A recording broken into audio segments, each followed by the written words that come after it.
Hi guys, the beta for version 3.4 of Honkai Star Rail just came out, and wow, I can't believe how much Hoyoverse cooked. I mean, did you see Phainon's animations?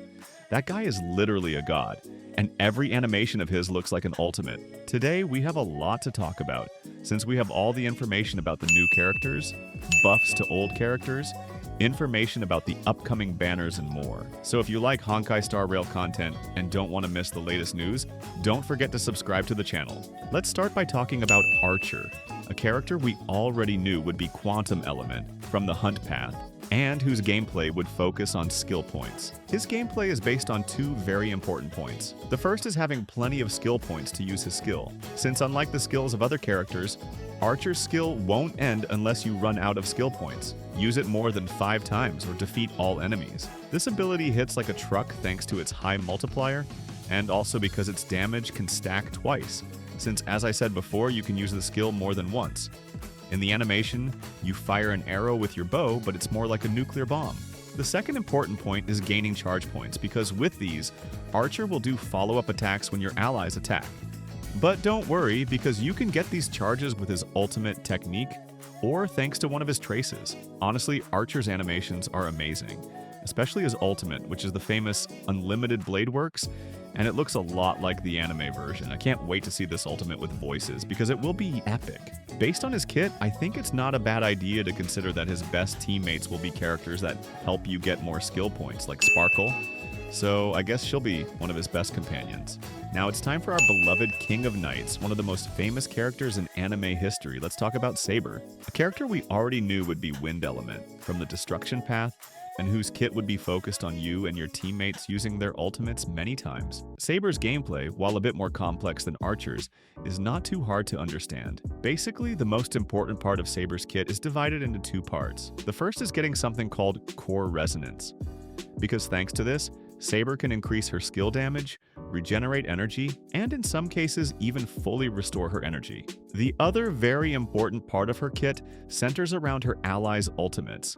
When any ally uses an ultimate, Saber's damage increases and she also gets the important Core Resonance. As expected, Saber's ultimate deals a lot of damage.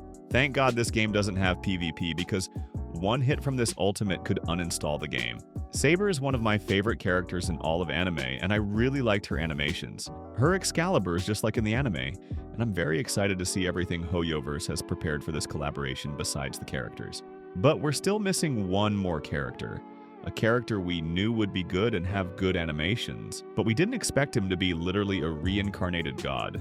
And I'm not just saying that because of his amazing animations, which in my opinion are by far the best in the game, but also because his kit has so much text it looks like a Bible. This guy has 2 forms. The first is the Phainon we know, a nice guy, kind, and with abilities that aren't too out of the ordinary. With his skill, you get something called Core Flame, and when you reach 12 Core Flames, Fonon transforms into a hot guy with wings and Gojo from Jujutsu Kaisen. He does a domain expansion, and he's the only one left on the field, since the rest of your allies disappear and can't perform actions.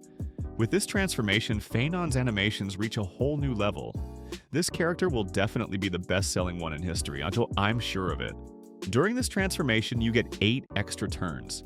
In those turns, you can do many things like an AoE attack, a taunt followed by a counterattack that deals a lot of damage, or turn into Madara and summon a huge meteor that deals a ton of damage. And if you're wondering how to get these Core Flames, because you also want to be a hot guy with wings and Gojo from Jujutsu Kaisen, don't worry, it's very easy. You can get points by using his basic skill or when Phainon is the target of an ally's or enemy's ability. So getting 12 Core Flames isn't that hard. Before the beta, I was really excited about Saber because I like her a lot.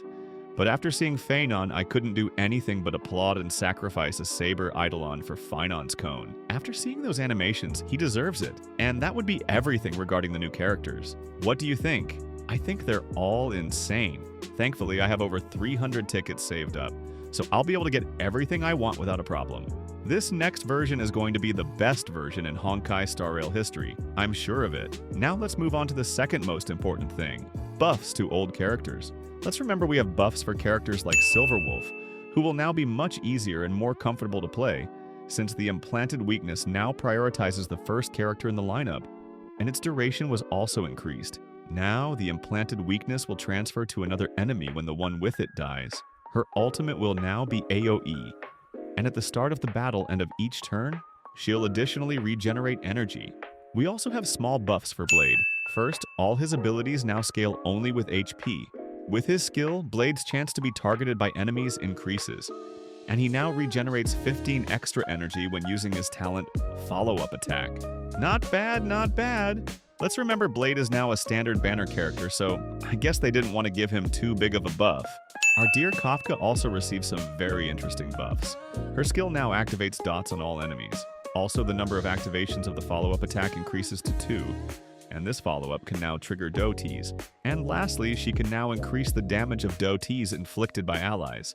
And lastly, one of my favorite characters, Jingliu. Just like Blade, all her abilities will now scale only with HP. Now, every time a teammate's HP is reduced, Jingliu increases her crit damage. And after entering her enhanced state, you'll get 1 extra charge. I'm really excited about all the buffs, especially for Kafka and Jingliu since I love those characters. I hope they become very strong again, because I miss playing with them. What do you think about the buffs? Did you like them or do you think they should be improved more? And last but not least, we have information about the rerun banners coming with Phainon and the Fate collaboration. According to Sakura Haven, the characters coming back with reruns in this version will be Sunday, Tribby, and Sparkle.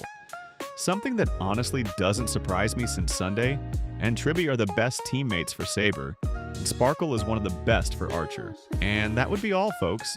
In my opinion, this version is going to be the best in Honkai Star Rail history. We've got buffs to old characters, a Fate collaboration with a fun event, new characters like Saber and Archer who look amazing, Phainon who is literally God, and reruns of great characters like Tribby and Sunday. What do you think about this version? Are you excited? Thanks for watching, and see you next time. Goodbye.